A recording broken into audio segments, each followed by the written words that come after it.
Hi ಎಲ್ಲ ನಮಸ್ಕಾರ ಎಲ್ರಿಗೂ. ಭಾಳ ದಿನದಿಂದ ಲಾಗ್ ಹಾಕ್ರಿ ಅನ್ನತ್ತಿದ್ರಿ. ಸೊ ಸಾರಿ, ನನಗೆ ರೆಸ್ಟ್ ಮಾಡೋದಿತ್ತು, ಸೊ ಹಂಗಾಗಿ ಪಾಸ್ ಮಾಡಿದ್ದೆ. ಈಗ ಅಗೇನ್ ಐ ಆಮ್ ಬ್ಯಾಕ್. ನನಗೆ ಆ್ಯಕ್ಚುಲಿ ಹಳ್ಳಿ ರೂಟೀನ್ ಭಾಳ ಲೈಕ್ ಆಗತ್ತದ ರೀ. ವಾಪಸ್ ಪುಣೆಗೆ ಹೋದರೆ ಈ ಒಂದು ವಾತಾವರಣ ಸಿಗಂಗನೇ ಇಲ್ಲ. ನಮ್ಮ ಮಮ್ಮಿ ನನಗೆ ಲೈಕ್ ಅಂತ ಹೇಳಿ ತಪ್ಪಲ್ ಪಲ್ಲೆ ಖರೀದಿ ಮಾಡಿದ್ರು.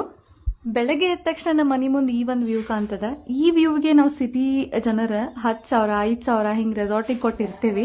But all thanks to my mom, ನಮ್ಮ ಮನೆ ಹೊಲದಾಗಿರೋದ್ರಿಂದ ನಮ್ಮ ಮಮ್ಮಿ ಎಷ್ಟೆಲ್ಲ ಗಿಡ ಹಚ್ಚಾರಂದ್ರೆ ಸಾಸ್ವಿ, ಗುರಲ್, ಬಳ್ಳುಳ್ಳಿ, ಅನ್ನದೆಲಿ, ಗೆಣಸ್, ಮೆಂತೆ, ಎಲ್ಲ ಹೂವಿಂದ ಗಿಡ, ಆಮೇಲೆ ನಿಂಬೆ ಹಣ್ಣು, ಎಷ್ಟು ಸಾದಾಗ್ತೈತೆ ಅಷ್ಟೆಲ್ಲ ಗಿಡ ಹಚ್ಚಾರ.